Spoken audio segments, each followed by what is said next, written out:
Full time at the Etihad Stadium in our Premier League game against Southampton here, and it finishes a 0-0 draw. Definitely not something we're used to seeing with Manchester City home. Definitely not after that 6-3 goal fest in the middle of the week. Here to get into all the action is Stephen McInerney and Sean Gota. Sean, come to you.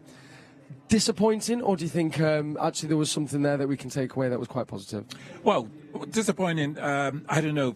Pep really knows the game, because the Champions League game, he actually was saying that we're asking for the crowd and all of that, and I think it's because he knows how much energy it takes mentally and physically for the Champions League game, and then you come back to the Premier League, you need that same mental attention and physical, and that's not to say that the players weren't at it. I think the problem was there's so many players where we gave balls away, and it was so unlike City. You'd have to go probably a few seasons back to find a game where you had so many players giving the ball away. So that was a disappointing thing. And again, I think that comes down to mental. You have the Champions League, you perform well, then you come into the league, you gotta perform well again, and just some one or two passes, so it stopped our rhythm. We pushed towards the end, and it was just unfortunate. What do we think that was, gents? You know, I think we've been blessed, haven't we, with beautiful football, and we're so used to seeing that intricate, precise passing and movement. It's very rare that we don't see. It's very rare that everyone seems to have a bit of an off day today. What would you attribute it to, Stephen, do you think? It's really hard to say, because there's obviously no lack of desire and commitment from these players. They've succeeded at the highest level. It could be one of those days where collectively, I mean, usually a team fails if more than half the team have a bad day, you know. And unfortunately, there was a few players today where the passing was just a little bit under here, and it was like we were saying at half time, but that continued into the second half. It could be, as Sean was saying, a little bit of fatigue after the Champions League game. It could be also that we need to give Southampton a little bit of credit, you know, and I don't think we played well today, to be honest. I'm not going to try and sugarcoat it, but Southampton, to be honest, they didn't sit back, actually, and I think we're so used to teams sitting back here and waiting for us to try and get at them. They didn't, actually. They went at us, and they passed it probably better than we did today. And there was a period in the second half where they looked more likely to score as well. So maybe it was a combination of a little bit of fatigue. You know, maybe some players had a bad day at the office, which can happen in any job in the world, you know. And a combination of, once again, of Southampton probably scenting, you know, smelling a little bit of blood, and they went for it. And they did go for it today, and they were very good. And I guess if all their players on top of their game, and some of ours have an off day for whatever reason, you get games like that today. I mean, it isn't good enough for our level, of course, but it happens. It happens. I mean, it might be that we find Chelsea or Liverpool an easy game to play in for whatever reason. It could motivate a bit more. Maybe after the results at the start of the season, it could be a little bit easy to presume you'll turn up and win comfortably. I felt that way. So maybe actually it could be that the players felt that way, and we might have underestimated them a little bit. I'm sure Pep didn't, but you subconsciously can do that. And there's so many things, but it's one of those days. One of those days, and I guess the important thing, gents, is we may look back on this and go, it's a point gained, rather than, of course, you know, losing the game. And I guess that's what's important to remember, because that draw, it does take us, I think, within 3 points of the league leaders, Liverpool. So if you're not going to win it, don't lose it. Certainly, it's about staying in it. And again, the players, they pushed right to the end, and it was just unfortunate. The players will dust themselves off, reflect on it, and come back. And when I mentioned about fatigueness, I'm not talking physical. Mental is also draining, because when you know you've got, you know, the players in their dressing room knew and understood, like, we want to win again so we can keep this run going, because as a team we're used to, when we have great seasons, we produce 18 or 19 or 20 consecutive wins. So they're aware of it. So I'm talking about the mental to come from knowing how important it is to get on a good start for the Champions League and then come back to the league. So they'll look, reflect, and come back stronger and better. Yeah, I think if we were going to dig into this second half, obviously there's no goals to talk about, but there were definitely a few key moments. And again, I think we have to give credit to Southampton as well. I think definitely the way that they set up their shape and the way they press the ball. I've not seen a team do that at the Etihad for a while, so maybe as well it was a bit of a shock to City's players. But let's talk about VAR, arguably the biggest talking point of the second half. We begin, of course, with the penalty that was given to Southampton, Stephen. It was a Kyle Walker tackle, which came after actually a bit of a stray pass that he gave away. Yeah. Got given a red card. VAR then overturned it, which it was the correct decision. The thing is, yeah, I guess it was. I mean, we haven't seen replays, so it's hard for us to say like entirely what happened. We're sat at the other end of the stadium as well. But the disappointing for me thing about that, obviously the mistake was what it was, but the reaction in the ground when it was rescinded, there was so much energy, from the fans, and I think a little bit disappointed that we didn't capitalise on that afterwards, because then the momentum of the game carried on in the same way. But I mean, that kind of. That little incident there with the mistake and then the over-eagerness to correct it, but then I guess he did correct it. But he kind of summed up the whole game really anyway, just little moments of sloppiness. But there was no lack of effort to try and recover the situation. So you can't really turn around and say the players didn't try or anything like that. But I'd love to see some replays. But I mean, you have to trust that the referees made the right call there, really, I guess. Yeah, I mean, we talk about that situation. There was a point when I saw, even after that incident, Diaz was sort of raising his hands to the players and saying, come on. Yeah. So he knew he was aware, and I'm sure the other players, because also the fans gave this great roar as to, like, this is the chance we need now to the warning essentially, like, to get ourselves going. And so the effort from the players was absolutely given everything, but we just couldn't really put it together. Again, we'd have some cute passes, and then somewhere someone will be a short pass, and so that rhythm. But again, and you said it, Southampton played really well, and we have to admit that and say, well done to them, because how they came, and that's a brilliant result, because I was way off the mark thinking they hadn't scored a lot of goals, that it was a case of will we score 3 or 4 sort of thing. But again, they would have had belief. As I said, the game we played, I think it was last December, how they played the opening 20, 30 minutes. Yeah. His manager would have been probably showing clips of that and saying, this is what we're capable of. Yeah. So I have to say well done to them as well. Thankfully for us as well, I don't think James Ward-Prowse has missed a penalty, so thankfully it didn't end up having to take one. And then, like you said earlier there in your assessment of the second half, Stephen, it was only kind of really until the last 10, 15 minutes that we felt like we kind of suddenly were finding those forward passes again and threatening the goal in the final third, which did climatise then, of course, in us putting the ball in the back of the net. I know we were bouncing up here when we were watching it, and then VAR then comes in for, well, we haven't had a chance to fully work, but we're thinking it was a given offside, I think, Sean, isn't it? Yes, and I think it was Foden's header towards goal, and I think Sterling's foot was further in advance. We're talking inches, centimeters, or something like that, and I think so when he goes into rebound, then he's deemed offside. Okay. And I think that's where it was, because I was like everyone else, jumping in celebration. I couldn't see where it was. So it'll be still interesting to see, at some point when I like to reflect on games later as well, and see. But yeah, apparently Sterling's foot was millimeters, centimeters ahead of Foden when he had the initial header. Yeah, and I guess that's, these are the fine margins, aren't they, Stephen, that we've come to know and realise how important they are in the games, and that's what's going to make you win or lose it. Yeah, well, we've seen plenty of fine margins in our history, haven't we? So, like, you win some, you lose some, I guess, with these decisions. You have to trust it's right. I haven't seen it yet, so I want to see it back. But, I guess in these situations as well, we could talk about the refs and stuff, but I guess there's an element of, like, we only really create chances in the last few minutes anyway. So, maybe we could just say, well, we need to be better than that anyway. Yeah. And I think we all know that, and I think the players will know it, and Pep will know it. They've done an incredible amount of wonderful things, so they're allowed a bad day. I wouldn't ever criticise them for that. But it could have been a glorious ending. It wasn't. We were jumping up and down, robbed of it. But I think we've felt that a few times at this stadium, sadly. Yeah.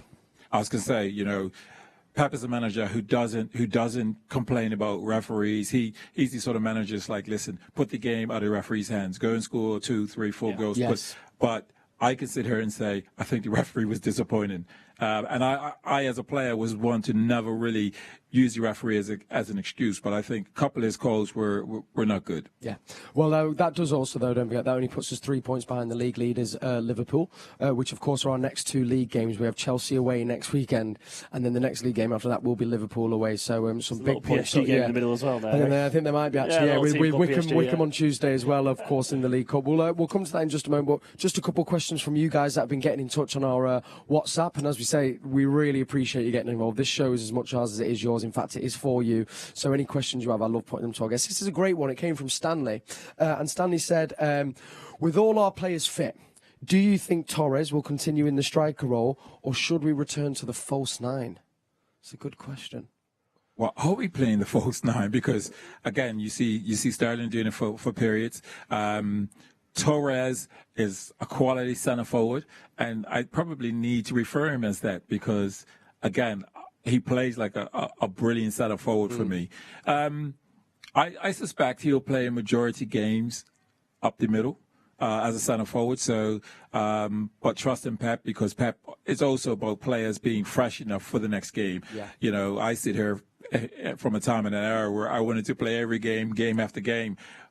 But we all understand in order to keep that quality, and if you're going for all trophies, you play 2 or 3 games, you come out for 2 or 3, so it keeps that rotation, but it keeps it fresh. So Torres, I think, will be the one that will mainly play up the middle, but we have seen where Sterling's going up the middle, De Bruyne at times, and I think we'll see that throughout the season. Indeed, in Pep we trust. I thought this would be a good one to put to you, Stephen. It came in from Ole, who just says, what do you think about Cole Palmer and Liam Delap? Obviously, we've heard a lot about them. We've had cameos from Liam Delap. Cole has just started to come into the throw a little bit. Maybe a player that we'll see play on Tuesday. But what do you know about them and think about them? I really, really, really rate them. They're fantastic. Fantastically gifted young players. Liam Delap, of course, last season broke goal scoring records at the Premier League 2 level. Scored something like 27 goals in 22 games, which is quite astonishing rate. And obviously, as well, he has that heritage, given his dad was a high level, Premier League footballer. His dad, Rory Delap, of course, and he seems to be set to. He will succeed, whether it's at Manchester City. I hope it is, because it's so hard to break into this team. We probably would have seen quite a lot of him as well in pre-season if he hadn't had an injury, unfortunately, because he would have got some games there. Yeah. But he's another great young player that we've got, and likewise Cole Palmer. It's just obviously we have to be really patient because, Cole Palmer's got to get it in of Mahrez, De Bruyne, Foden, and so on and so on and so on. But I think Pep rates them. They wouldn't be there training with the first team every day if not. And they are very gifted, as every young player at Manchester City's academy is. But these ones potentially are even more gifted than that already special group. So hopefully we see him against Wickham, Hopefully we see him on there because we all like to watch these young players who get it, who grow up around, the academy and so on. But yeah, they're really, really gifted. I think, unfortunately, that's one of the things. I was hoping for a comfortable game today to maybe see 1 or 2 of those lads, but it's just how it is. Their time will come. Their time will absolutely come. And while we're speaking of Liam Delap returning to training as well this week, tell you what I do enjoy watching, him in full beast mode. Check this out, just this little exercise here that was going on in training. Now, this coach as well, he's no small man. Cinnabit. Have that one. How about that one, mate? See you later. So all of that to come, like you say, when their moment will arise, I'm sure they'll both be ready, and maybe we'll see Cole Palmer in the middle of the week. I'll ask one more, which comes from Sipe, and I think I know the answer to this, but Sipe wanted to ask you both, which goal was better, Vincent Kompany against Leicester or Cancelo in the midweek game? Come on, it's Vinny, man. Don't shoot. I think it's just genuinely the occasion. I think it's actually a better goal as well. The spin into the top corner. It's lovely. Yeah, Vinny. It has to be. Cancelo's is a great strike. Brilliant strike by Vinny. But Vinny's goal, the importance, everything. I like you say, the importance. It's almost like as well, Vinny just knew what he was doing a little bit. He just swung. I love a swinger, genuinely. We could have done with that today, couldn't we? Yeah. Well. That's what he was crying out for. Yeah, it was that Vinny, kind of game. He's getting back from Anderlecht. All right, before we just have one more question as we look to Wickham, let's take a look at Cryptic City. So we've had some brilliant guesses coming in now. We finally think we nailed it down here in the studio, don't we? We got there in the end. I'm so glad I'm on your team. We got one wrong answer, and actually, because Stephen, this is the one that you thought initially was, because we were thinking initially, and this came in from Carl. Carl Sproston, number 1 fan. We love you, Carl. He says, I think the player is Kevin Horlock, which we initially thought. Yeah, because we thought that was like, is Kevin? Is that horse in the middle? because we were saying that the unicorn we think was the red herring, but then we had people like Gillian on Twitter, MCFC Finn on Twitter, and Podrick on Twitter. Loads of people got it right. The answer is Kevin De Bruyne. You've got the key, you've got the Vin Diesel. The unicorn is a red herring. The dab, so the Roy. And then we're saying no, aren't we? So there we go, Kevin De Bruyne. So to all those who got it right, I'm getting involved as well. Thank you. Took us a while, that one though, didn't it? It was the horse, the unicorn. It was the unicorn. We see what you're doing. No, it's the dabbing. It's the dabbing. Yeah. It's always the dab. Not quite sure I'm right, Phillips, no. Okay, final question, as we say. So, Chelsea away next week at Stamford Bridge. I think I'll be going to that as well, which I'm looking forward to. But before that, Sean, we have Wickham in the middle of the week. I guess it's going to have to be kind of the perfect game. Obviously not an opposition maybe like Chelsea, but the perfect place to bounce back. Yeah, exactly. And I think Pep is always wanting to go for all four trophies. He'll be wanting to put on a great performance. He'll be wanting a clean sheet. And he'll not be thinking, well, get 1 or 2 goals and be happy with that. He'll be wanting to win the game, respect the opposition, but be professional about the whole performance. Sean, you were actually you played. We were in the team one of the last times we played Wickham. Do you remember that? Just tell me we won. We lost. Yeah, that was typical of those days. You did score though. You did score. Oh, You got the goal in the back of the net. And Stephen, that's like you're saying as well. Maybe a good bounce back and a chance maybe to see some of the young lads as well, possibly. This week, obviously, like a game against Chelsea, it motivates the players instinctively. They don't need any extra motivation, especially unfortunately, given the last 3 games against Chelsea, they beat us. So we do have that hanging over us. And I guess they'll use this week as a little bit an R&R. Some of the players will rest a little bit, and we'll obviously play some of the younger lads, maybe against Wickham. And we can't really deny now that, I guess, after a disappointing performance today, if we're being honest, this Chelsea game becomes huge because we can't really drop points there either. We have to, against Liverpool and Chelsea, if we get some quality results there, no one cares about this game anymore in the best possible way, because it'll be a little bit frustrating that we haven't taken points here today, if we win them as well. But like the Chelsea game is a perfect chance to bounce back after maybe dropping a couple of points at home that you'd expect to win. Do you know what? They'll be really up for it. Because obviously, they broke our hearts, only a few months back. So yeah, I think we'll be good. Lovely, gents. It's an absolute pleasure as always. Massive thank you to Stephen McInerney and thank you to Sean Gota. So next up we have Wickham in the Manchester City Cup. Sorry, the Carabao Cup. I say that because the last time that we lost in that competition was October 2016. Was the last time we went out, which is an unbelievable feat. Of course, Matchday Live is going to be with you every step of the way. So please keep tuning in. Please keep getting involved. And I think I shall be seeing you on Tuesday, guys. Have a lovely weekend. Have a lovely weekend. And you guys have a lovely weekend. Listen, it wasn't a win, but it wasn't a loss, and we're only 3 points away from the league leaders. Have a good weekend. To play finals, to win titles, we live for that, guys. Let's go there inside the pitch and give everything, sacrifice for each other, guys. We fought a lot for this moment. Don't drop it down. League Cup specialists, Manchester City's quest to lift the trophy for a 4th consecutive season. By commander Foden, who strikes. Mahrez with the shot wise. Play amazing. Don't let us transfer the result. You are incredible. You know the part. It was a tough game. We were drawing. We had to score. Ivory Laporte has scored for City. And perhaps it is in